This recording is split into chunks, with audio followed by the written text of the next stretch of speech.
Namo Vishnu Padaya Krishna Prasthaya Bhatale Srimati Bhaktisiddhanta Swami Namaste Saraswati Devi Gauravani Prachayane Nirvishesha Shrivadi Paschata Deshataya Namo Vishnu Padaya Krishna Prasthaya Bhatale Srimati Bhaktisiddhanta Sarasvati Thakur Shiva Shubhanavi Devi Dasi Kraptaya Krishna Samdha Vigyana Dayana Pravayana Madhur Jolo Premadha Shri Rupanuga Bhakti Shri Gaura Karuna Shakti Vigrahaya Namaste Namaste Gauravani Shrimurtaye Dinadayane Shri Rupanuga Viruddha Prasiddhanta Vanchagopatrupascha Kripasundabhaya Vachapatitanam Bhavanim Bho Vaishnavabho Namo. So the other day, Prem-Vilas Prabhu gave a very wonderful talk on Srila Narottam Das Thakur's appearance day, and he compared himself to a dwarf trying to catch the moon. And in my case, I'm like a mouse trying to climb Mount Everest. So I cannot actually touch a drop of the glories of Srila Prabhupada Bhaktisiddhanta Saraswati Thakur, but since Ramtirtha Prabhu has kindly invited me, I will make this attempt for my own purification, and I pray to my Guru Varga that they will be pleased with me. So this is awkward. I can't actually see what I'm saying. The title of this talk is Srila Bhaktisiddhanta Saraswati Thakur Prabhupada, Divine Genius and Gaudiya Vaishnava Revolutionary. So what does this mean? We'll explain. So I want to say from the start that Srila Prabhupada Bhaktisiddhanta Saraswati Thakur's life could cover a whole seminar without repetition, just all the innovations and repetitions that innovations and the revolution that he made. So in this talk, I will mostly be talking about the background and the early life of Srila Prabhupada Bhaktisiddhanta Saraswati Thakur, since it's his appearance day, the anniversary of his appearance in the world. And perhaps the later half of his life could be covered by someone on his disappearance day. So this is a diagram of the disciplic succession. So many of us know that Sri Krishna Chaitanya Mahaprabhu was the descent of the Lord to bring the holy name to this dark age of Kali.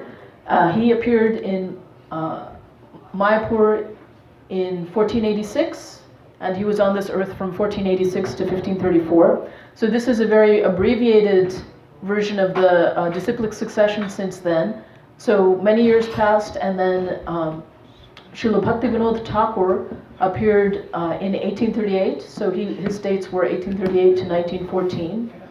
And then the next person in the Bhagavat Parampara, the disciplic succession as given to us by Srila Prabhupada Bhaktisiddhanta Saraswati Thakur, was Srila Gaurkishora Das Babaji. But he was a close contemporary of Srila Bhaktivinoda Thakur, also in Mayapur, and disappeared in 1915. And then the person whose appearance and life we're celebrating today, Srila Bhaktisiddhanta Saraswati Thakur Prabhupada, he appeared in 1874 and disappeared on the 1st of January 1937. And then these are some of his illustrious disciples. So as Prabhu mentioned, that Srila A.C. Bhaktivedanta Swami Prabhupada was one of his illustrious disciples. So it is thanks to these disciples, starting with Srila Bhaktivinoda Thakur and his lineage, that the teachings of Sri Chaitanya Mahaprabhu were distributed all over the world. So we'll start with a bit of a paradox. So this is a quote from Srila Bhaktisiddhanta Saraswati Thakur Prabhupada on institutions. And he's saying here, the idea of an organized church in an intelligible form indeed marks the close of the living spiritual movement. This is kind of widely quoted that he saw the faults in institutions and in forms and formality. He saw that they restricted the dynamism of the current of religion. And yet, it is Srila Prabhupada Bhaktisiddhanta Saraswati Thakur himself who institutionalized Gaudiya Vaishnavism. So this is some kind of a paradox.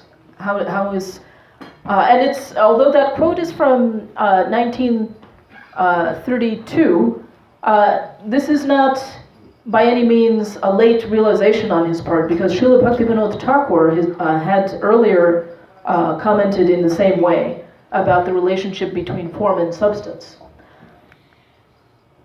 And furthermore, by forming this institution, he had put himself in a difficult position. So this is a letter that he wrote to one of his disciples, in which he says that one goes to hell by criticizing others. And then he mentions that I am forced to criticize my own disciples and those who have come to me for instruction. So in his position as the president of the institution, he was forced to discipline. Disciple means discipline. He had to discipline his disciples. He had to structure the institution. He had to actually to be very firm and commanding. So this is the paradox. Why did he do this? Make this institution? So this is from a talk that my mother gave on his appearance day 6 years ago, and I'll just explain the reason for the institutionalization. So what was contained in a few devotees, he gave it to many. He made an institution so it will come out of this treasure trove and it will go to the public. So he believed that it was worth all the difficulties and the restrictions that come with an institution. It was worthwhile just in order that this wonderful practice of devotional service could be spread among many people. And I'm continuing to quote from her talk. What he did was totally unique, totally new, and revolutionary. The Srimad Bhagavatam says that these words can cause a revolution, and because revolution, who made that revolution? Srila Prabhupada Saraswati Thakur, because revolution cannot be a thing of few people. Revolution means it involves many people, millions of people. So this is why he made the institution. He made the institution in order to make a revolution. So this is the resolution of the paradox. And this is the verse of Srimad Bhagavatam to which she was referring. This is an oft-quoted verse. Canto 1, Chapter 5, verse 11. And in particular, I'm highlighting the word viplava, means revolution. So these words can bring about a revolution in the impious lives of this world's misdirected civilization. So this is what Srila Prabhupada Bhaktisiddhanta Saraswati Thakur did. So he was a Gaudiya Vaishnava revolutionary, and in the talk I'll say a little bit about what he did and how and why. But I'll start with where. So what will take place in my talk is on the east side of India, and primarily in Bengal and Orissa, and in particular, this is Bengal. Calcutta is the capital city of Bengal, and Mayapur and Navadvip are north of it. They're across the river from each other in Bengal. And then also so that was Bengal, and here's Orissa. And in Orissa, here is Jagannath Puri, it's by the sea. So these are the places that we'll be mentioning. So the original revolutionary was Sri Chaitanya Mahaprabhu himself. So here he's pictured, he has just led a torchlit procession through the streets of Navadvip to the municipal authority, the Chand Kazi, in defiance of his order. So Chand Kazi before he was chanting the holy name in Srivas Thakur's house, and he was leading the chanting of the holy name in homes, and the Chand Kazi had tried to restrict that. He had sent his men to break the drums and to restrict the chanting. And instead of obeying the order of the Chand Kazi, Lord Chaitanya Mahaprabhu had gone even further. He had made the first Nagar Sankirtan, where he was chanting, leading the congregational chanting of Hare Nam through the streets. And here he's, after he's led this torchlit procession of this great crowd to the Chand Kazi's house, they're conversing. And then the Chand Kazi is explaining why he was trying to restrict the chanting of the holy name. And he mentioned that the local Hindus who were there had come to him complaining about Chaitanya Mahaprabhu. They had complained that now the lower classes are chanting the Hare Krishna Mahamantra, and if everyone hears the chanting of the name, the potency of the hymn will be lost. This is what they said. So this summarizes what the status of the Mahamantra was at that point. The Mahamantra is from the Vedas. It's an ancient mantra. It's present in the Upanishad, the Kalisantarana Upanishad. But before that point, it was thought to be restricted to a small number of people, that they had to be born in some kind of a pious family, maybe a family of Brahmins, or people who were dedicated to spiritual life, and that it had to be chanted secretly, passed down only in secret, and that it must be kept quiet, basically, and restricted. So this was what was thought to be the status before Chaitanya Mahaprabhu. And Chaitanya Mahaprabhu, on the other hand, said that this is for everyone. He instructed his followers to instruct everyone to follow the orders of Lord Shri Krishna and try to liberate everyone. He said that it wasn't restricted to people who were born in a particular kind of family, or restricted to a particular occupation, like a brahmana or a monk, a sannyasi. It could even be, an artisan or a laborer. Regardless of what he is, and whoever knows the science of Krishna can become a spiritual master. So at this time, this was a revolutionary concept. So Sri Chaitanya Mahaprabhu, even among people who don't necessarily know that he's God, like in some encyclopedias, he's known for this revolutionary concept that one's family lineage is not a restriction. And he wanted this name to be spread in every town and village throughout the world. So then, what happened after Lord Chaitanya? So he made this revolutionary movement, and he wanted it to spread everywhere.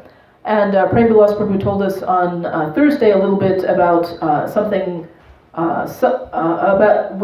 within the next century after Chaitanya Mahaprabhu. Narottam Das Thakur had appeared and was preaching. He spoke of some of what happened, but generally, many Vaishnavas took to heart some other instructions of Lord Chaitanya, which were also very important. Lord Chaitanya also said that one should be humbler than a blade of grass and more tolerant than a tree, and one who does not expect personal honor but is always prepared to give all respect to others can very easily always chant the holy name of the Lord. So he really emphasized humility and staying away from personal honor.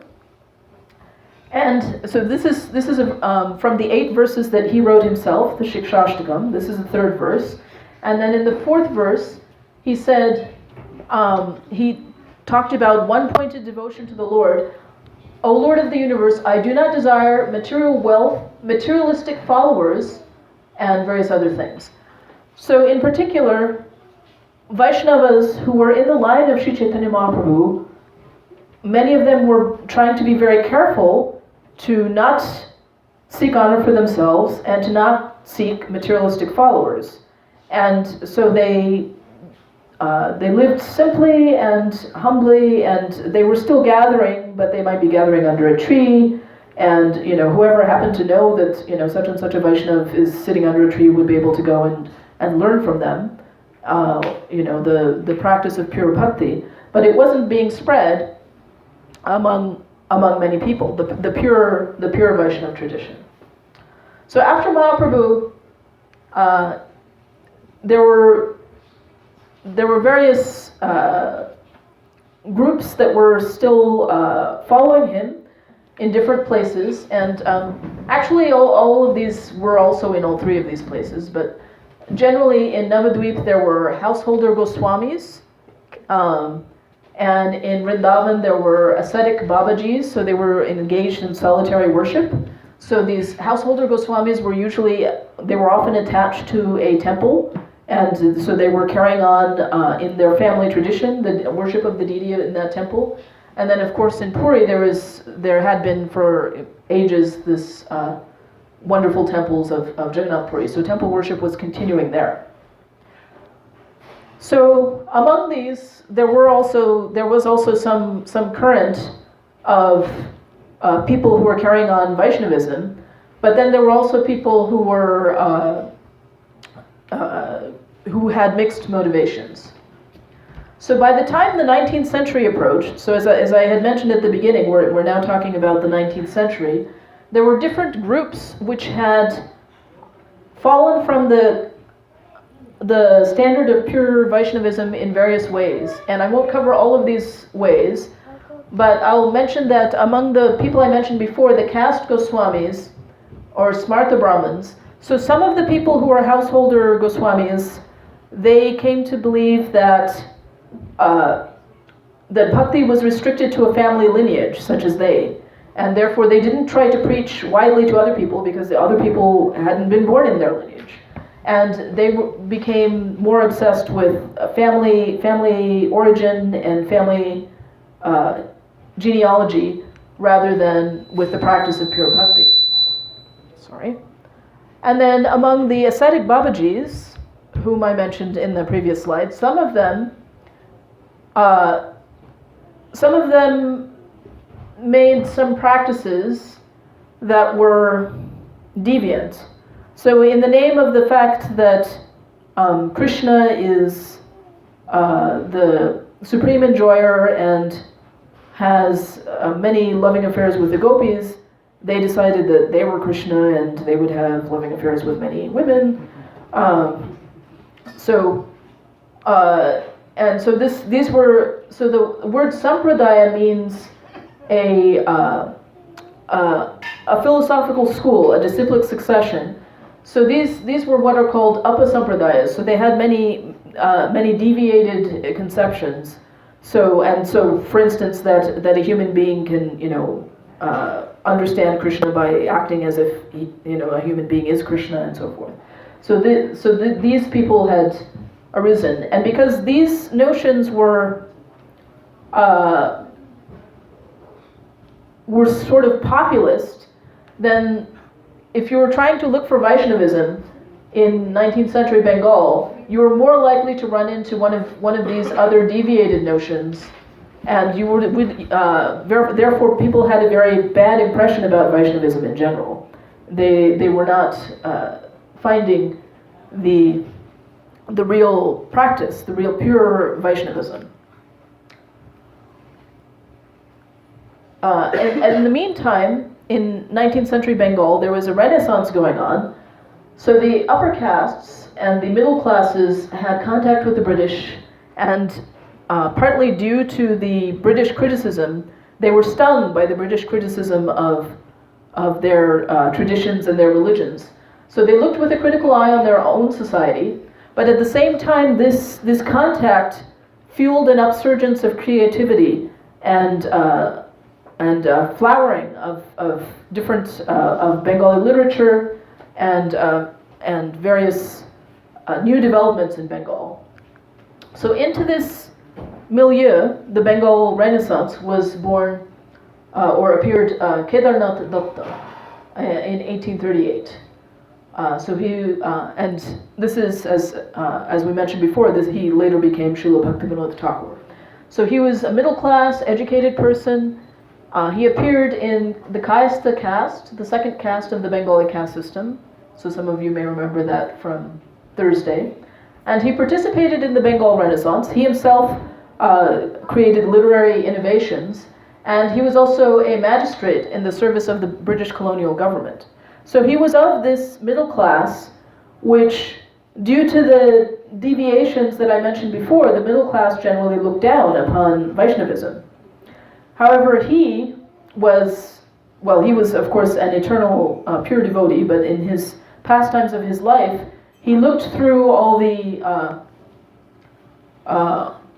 the scriptures and all the different religions of the world. He studied the different traditions, and he was able to see past everything that was covering pure Vaishnavism and find the few pure Vaishnavas who were very humbly sitting under a tree and meditating and trying to find pure bhakti. So for instance, he found Jagannath Das Babaji Maharaj in Mayapur Navadvip Dham, and other pure Vaishnavas.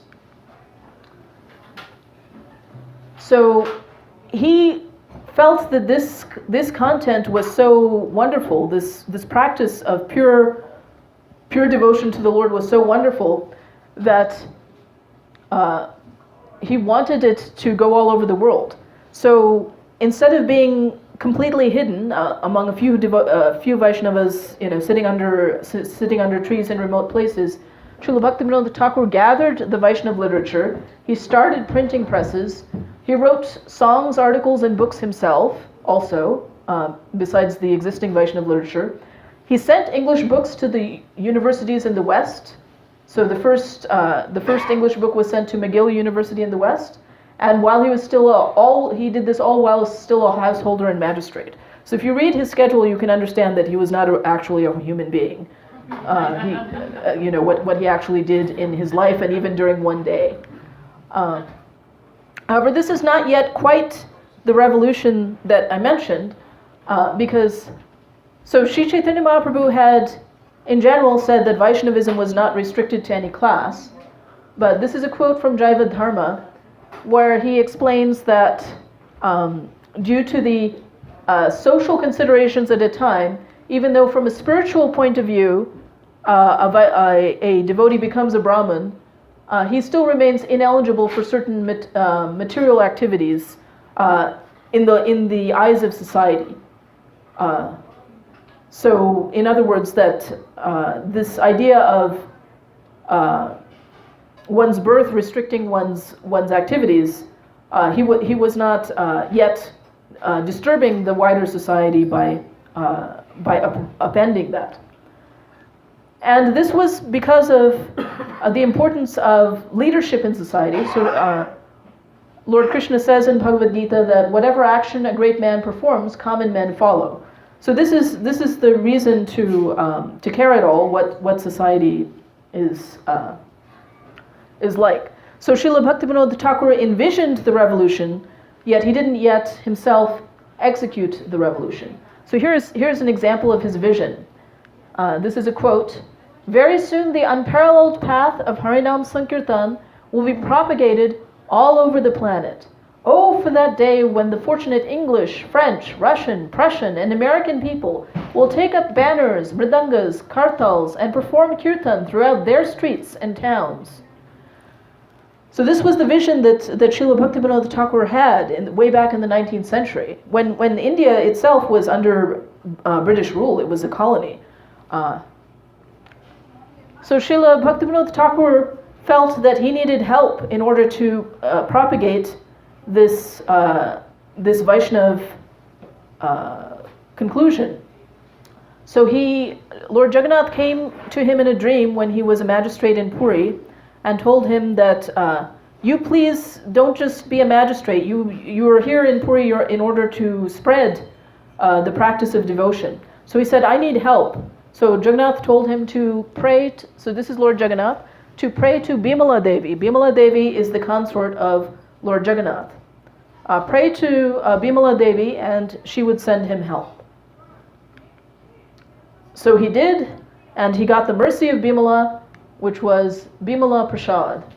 So his fourth son, Bimala Prasad Dutta, appeared on February 6th, 1874 in Jagannath Puri. So his father was Srila Bhaktivinoda Thakur, and this is his mother, Srimati Bhagavati Devi. And his umbilical cord appeared wrapped around him like a sacred thread, the sign of one dedicated to the practice of spirituality. So this was a first sign that he was an unusual personality. So he was also blessed by the Lord. So this is what is currently stands on his birthplace in Puri.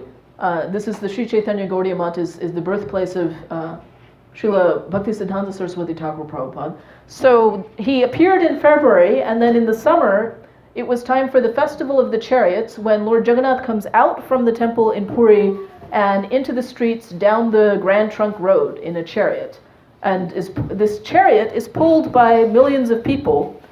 And yet, even though the chariot is pulled by millions of people, sometimes it stops and sometimes it starts, and nobody can understand why, because the same number of people are pulling at any time. So it's all by the will of Lord Jagannath.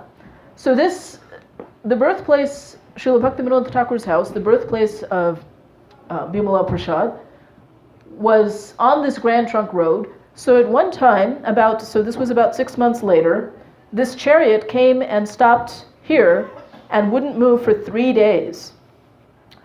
So then this was 6 months after Bimala Prasad's birth, so it was about time for his grain ceremony.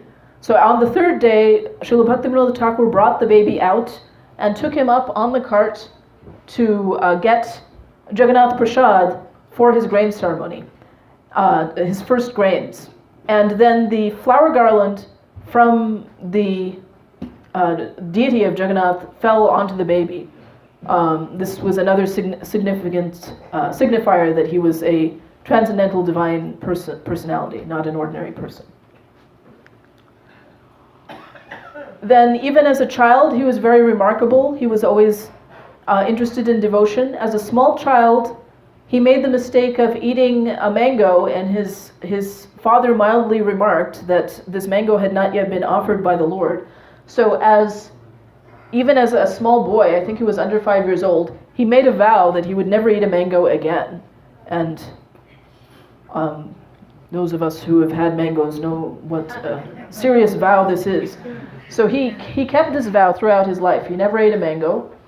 And by Bhagavad Gita, by the age of 7, he had memorized all the verses of Bhagavad Gita, and he could also explain them in the Vaishnav line. He could explain them. And when he was in 7th grade, he got Harinam, the first initiation from his father. So his father gave him Tulsi mantra, Tulsi beads, and instructed him to chant the Hare Krishna Mahamantra, and also taught him the Nrsimha mantra. And he was also very brilliant in school. He had extraordinary ability in mathematics. And at some point when he was a teenager, because of his ability in mathematics, he was also very good in calculations and astronomy and astrology. So he got the title Siddhanta Saraswati because of this. Also, at some point, perhaps in his 20s, he began calling himself Varshabhanavi Dvaita Das, which means the servant of Radharani. So he went to college, the Sanskrit college, when he was 18, and at that point he argued with the president of the Sanskrit college because there was a mistake in the calculation of the precession of the equinoxes, which he corrected. And then he finally decided that there was a debate in which he defeated the president of the Sanskrit college, but then he decided that this was not a good place for him after having defeated the president. So then he spent some years as a scholar and tutor to the king of Tripura, and then finally in 1900 he got initiation Bhagavati Diksha from Srila Gaurkishore Das Babaji. And Srila Gaurkishore Das Babaji is a very wonderful personality, and the story of his initiation is also very wonderful. However, due to time restraints, I'll go on from here.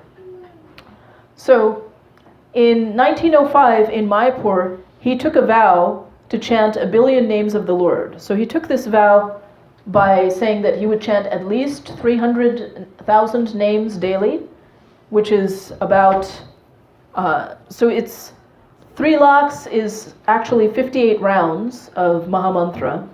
But it's considered to be 64 rounds. So he would be chanting at least that many daily, and then he would chant at least 10 million names per month, and he would keep doing this until he had chanted 1 billion names of the Lord.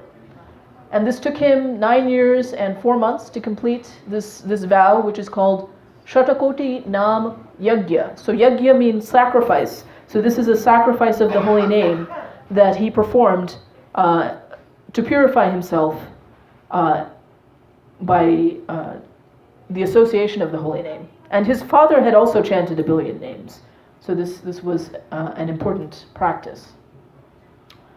While this was going on, in 1911, he had a debate with various caste Brahmins who were arguing with the fact that they were Smartha Brahmins. They were of the family lineage of Brahmins and considered that Brahmins are more important than Vaishnavas, and spiritual practice should be restricted to the Brahmins.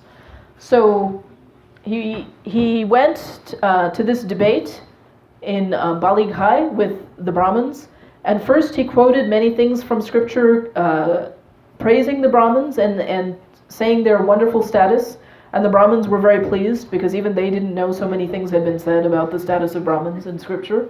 But then he quoted many more things in scripture about what is the status of one who is devoted to the Lord, a Vaishnav, and proved conclusively that a Vaishnav is higher than a Brahmin and is beyond a Brahmin. So we said earlier that the reason that the practice of pure bhakti had been restricted to a few was due to this idea that not expecting personal honor for oneself meant being very reclusive. And we hear now that Srila Prabhupada Bhaktisiddhanta Sarasvati Thakur had just taken this vow and was chanting alone, basically, 1 billion names of God. So he had been kind of reclusive. However, he subsequently explained why he decided to come out of seclusion. So he wrote a song called Dushtaman Tumi Kishar Vaishnav, and the translation of the first line of that song, the title is, O wicked mind, what kind of Vaishnav do you think you are? It's also, the song is also called Vaishnav K. And so he says, your pretentious show of chanting Lord Hari's holy name in a solitary place is only for the sake of attaining the false prestige of a worldly reputation. Abandoning his servitorship to the lotus feet of Lord Hari and resigning himself to his solitary home, whatever is gained by that exercise can only be the worthless treasure of deception. So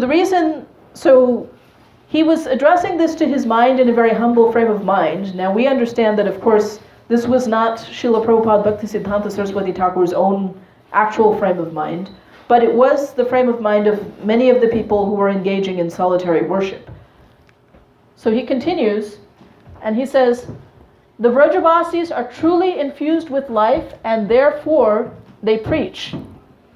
He said, Prana Chejar Shehetu Prachar. Because we are infused with the enthusiasm of devotion, then the sign of that is preaching. And he said that he himself begs all to loudly sing the names of Lord Hari. In other words, that he was not only going to have this solitary practice of chanting the names himself, but that he was going to preach the holy names to all the people. So in 1914, Srila Bhaktivinoda Thakur disappeared from this world, and in 1915, Srila Gaurkishore Das Babaji also disappeared from this world. So for some time, Srila Bhaktisiddhanta Saraswati Thakur was dejected because of the disappearance of these great Vaishnavas who were his spiritual preceptors. And he was wondering how would he undertake to preach when he had no money and no manpower and no resources. So in 1915, he experienced a divine vision. And in this visionary trance, Lord Chaitanya, the 6 Goswamis, Srila Jagannath Das Babaji, Srila Bhaktivinoda Thakur, and Srila Gaurkishore Das Babaji, who had all disappeared by this time, they all appeared to him in this divine vision, and they told him, begin your task of establishing pure religion. Behind you, innumerable people, unlimited wealth, and extraordinary scholarship are waiting to help you. Whatever you need at any time will immediately appear. We are always with you. So at this time he was ordered to go forth and preach, and he was, with this instruction, was also given the empowerment that his spiritual preceptors had given him the power to preach. So what motivated him to preach? So here's a quote from him in the Gaudiya.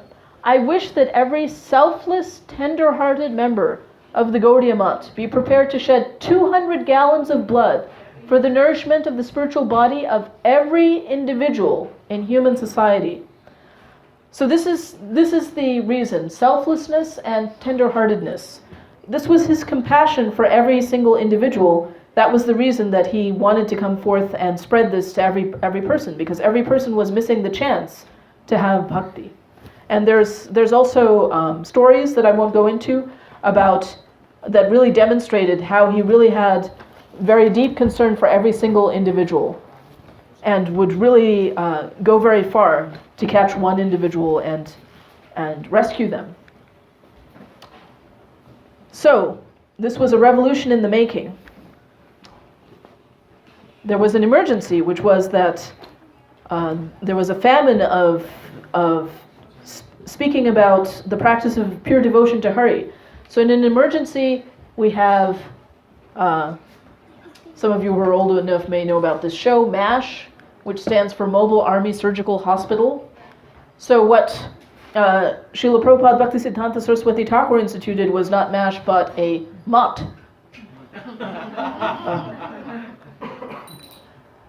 So what is a mutt? So many of us who have grown up in India are familiar with the idea that there are temples where there are deities who are worshipped regularly at certain times of the day, and that if we've gone to temples in the line of Mahaprabhu, then there's kirtan going on in those temples. However, those temples are not necessarily a mutt because they don't have a missionary purpose necessarily.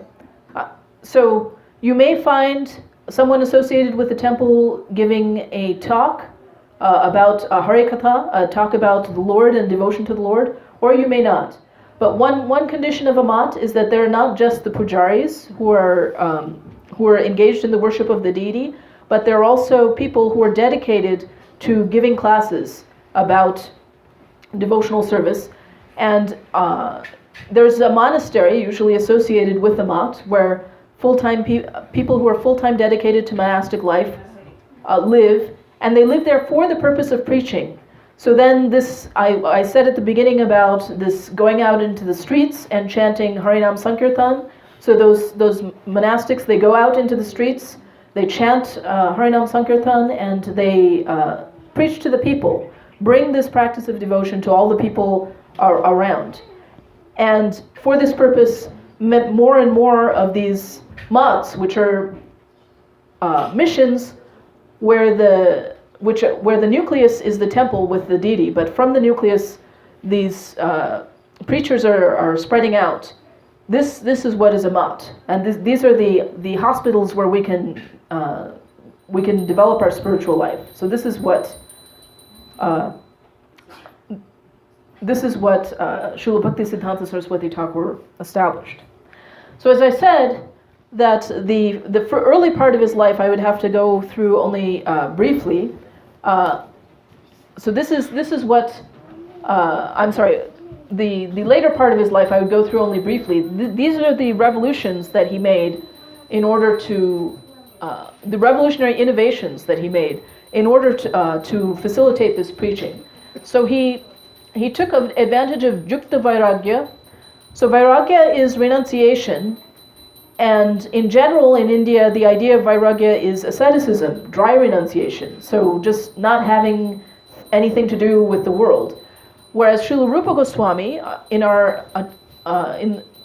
the direct student of Sri Chaitanya Mahaprabhu, had talked about Jukta Vairagya. So we don't negate the things of this world, and we don't exploit the things of this world, but we dedicate the things of this world to the service of the Lord. So we engage them in the service. So in particular, Srila Prabhupada Bhaktisiddhanta Saraswati Thakur took advantage of technology. He took advantage of trains, of printing presses, of cars, of the radio. He engaged all of that. He started Tridandi Sannyas, which itself would take a long time to explain, but this sannyas was not being taken in the Gaudiya Vaishnava line before him. He instituted a new order of sannyas. He went and observed the practices in the Ramanuja Sampradaya and the Madhva Sampradayas in South India, and then he started the order of sannyas, in which he was the first sannyasi, and he made 18 sannyasi disciples. And the Tridandi sannyasi is not a dry renunciate, but engages body, mind, and words in the service of the Lord in order to preach. And so these renounced monks were the core missionaries. He also gave us the Bhagavat Parampara. So the disciplic succession, the song of the disciplic succession that we sometimes sing, and the disciplic succession that is printed in the book. This disciplic succession is what was given to us by Srila Prabhupada Bhaktisiddhanta Sarasvati Thakur, saying that the current of the living tradition comes through the instructions of the Vaishnavas.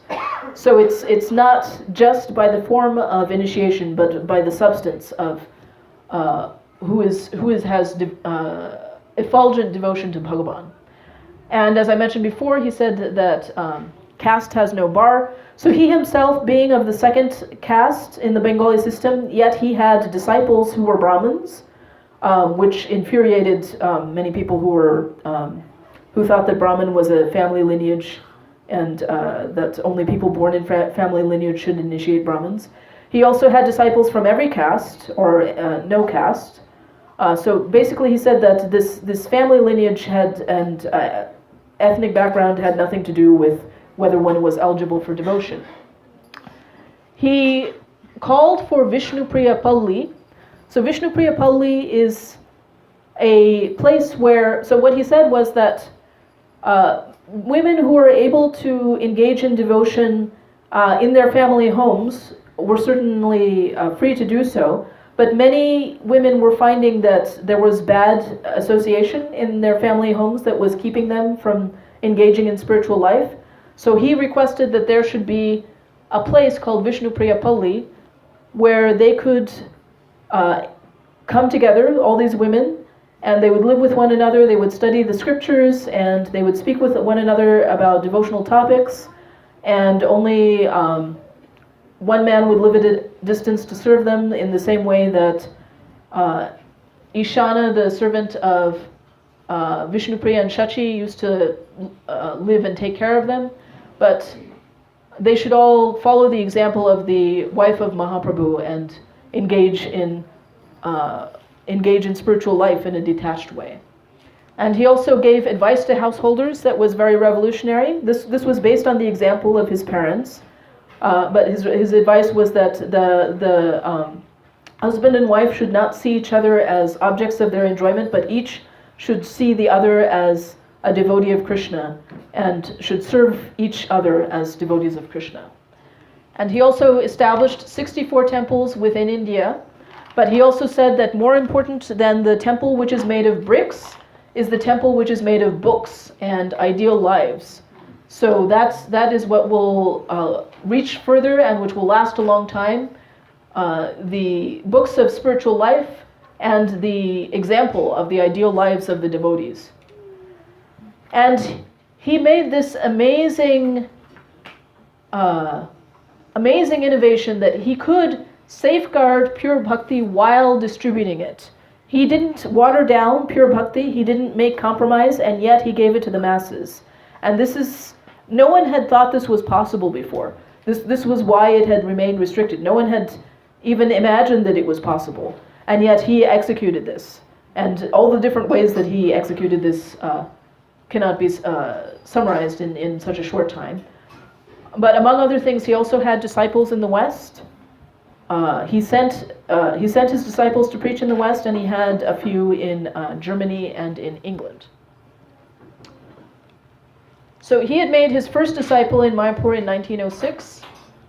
He founded the Chaitanya Mutt in Mayapur in 1918 and Sri Gaudiya Mutt in Kolkata in 1920. And then on January 1st, 1937, in Kolkata, he left this world.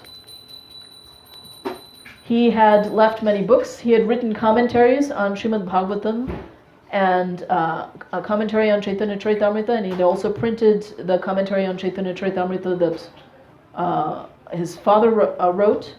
He had started magazines, monthly magazines, the Gaudiya and the Harmonist, and he started a daily newspaper, the Nadia Prakash. So this was an amazing thing, that there can be a daily newspaper about spiritual life. Nobody could believe that. But he saw that people around him were very engaged in the topics of this temporary world, and he said that the spiritual world is much, much greater than this temporary world. It's much, it's unlimited, it's eternal, and it's ever fresh. So there is this enough to publish in a daily newspaper. And so this Dainik Nadia Prakash was also printed. So he left a huge body of literature. And in all these ways, he began the revolution. So, viva la revolution! Jagat Guru Srila Prabhupada Bhaktisiddhanta Saraswati Thakur ki jai. Jagat Guru Srila Prabhupada Bhaktisiddhanta Saraswati Thakur ki jai. Jagat Guru Srila Prabhupada Bhaktisiddhanta Saraswati Thakur ki jai. His Transcendental Appearance Day ki jai.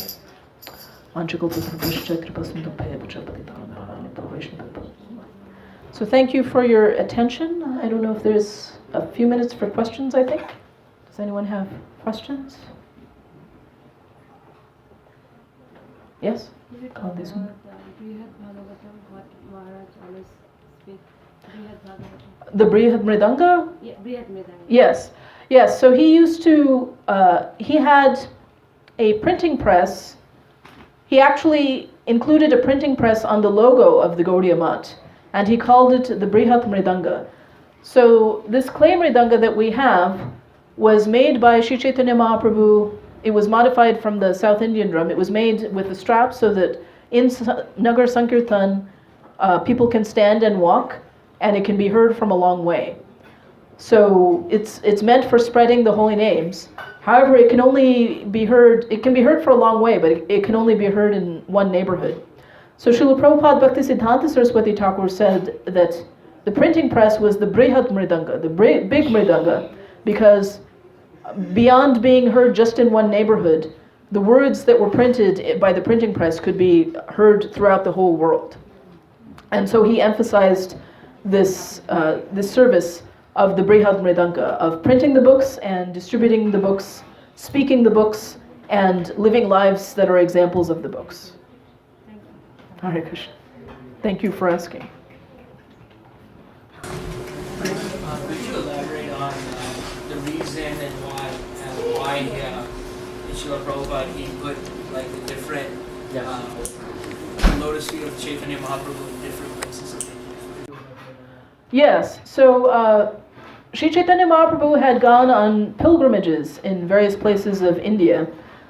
So there is this concept of a tirtha. A tirtha is a crossing place. It is a pilgrimage place, and it literally means a crossing place. So it's where we can cross from the material realm to the spiritual realm. It's kind of like a portal.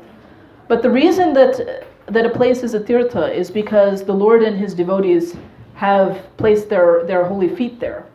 So in particular, Sri Chaitanya Mahaprabhu, the descent of the Lord in the 15th century, was the Supreme Lord himself, and he had gone on pilgrimage to various places. Those places where he had been, they were also places of pilgrimage. They were originally places of pilgrimage, and then they were renewed, and in some case made anew places of pilgrimage because he had been there. But this would take some research, like I said, that everything had sort of become hidden by the time the 19th century. This would take some research to find out where he went. So Sri Chaitanya Mahaprabhu, he took care to find all those places, and then he installed casts of the Padapit, the place where Sri Chaitanya Mahaprabhu had set his holy feet. So for instance, there was a place on the bank of the Godavari River in Kovuru where Sri Chaitanya Mahaprabhu had spoken to Ramananda Rai about the very inner essence of Bhakti Yoga. And so, for instance, there, Srila Prabhupada Bhaktisiddhanta Saraswati Thakur had installed this Padapit, this monument that Sri Chaitanya Mahaprabhu had been here. Does that answer your question? Thank you for asking. Other questions?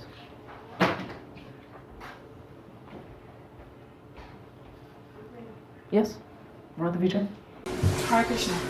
So you were speaking how Bhaktisiddhanta Sarasvati Thakur had to discipline disciples in order to have the structured organization, but also being Trinata peace with each. Now, how do you balance in between, like not offending people, but they gotta follow the rules at the same time? Well, so I personally, I have no realization of the question, but I can just say that that Srila Prabhupada Bhaktisiddhanta Saraswati Thakur was called harder than the thunderbolt and softer than the rose. So maybe I should repeat the question. How does one balance not offending people and also disciplining them? So he was harder than the thunderbolt and softer than the rose. As I had said in that quote, that he did have to criticize his disciples in order to instruct them, but he was also very, very affectionate to them. So some examples of his affection are that he found out what each of his disciples liked most to eat, and at prasadam time, he would say, give him more puris. He likes puris. Or he said about my Guru Maharaj, who was at that time Pranavananda Brahmachari, he said that, he is from Jashore, so he likes date molasses. Make sure that he gets plenty of date molasses. So that's one example of his affection. Another example of his affection is that, so when my mother went to meet her guru, Srila Bhakti Rakshakshridhar Maharaj, who was his disciple, he asked her, where was her grandfather born? And she said, Kulna. And then he said, what was the name of the river in that place? And she couldn't remember for a moment. I mean, it was something that she had heard in childhood. And he remembered. He said, it's the Rupsha River. And then she was like, how did you know that? So he remembered because Srila Prabhupada Bhaktisiddhanta Saraswati Thakur went to the birthplaces of his disciples and took all his other disciples there. He considered that these people who had come to help him, he respected them so much that he went to that place where they were born. So Srila Bhakti Rakshakshridhar Maharaj had been there for that reason. So that's another example of how he respected his disciples. And he said, Srila Prabhupada Bhaktisiddhanta Saraswati Thakur had said in writing many times that my disciples are also my teachers, so that by seeing them watching me, then I actually have to keep my conduct in line by seeing that they're watching me.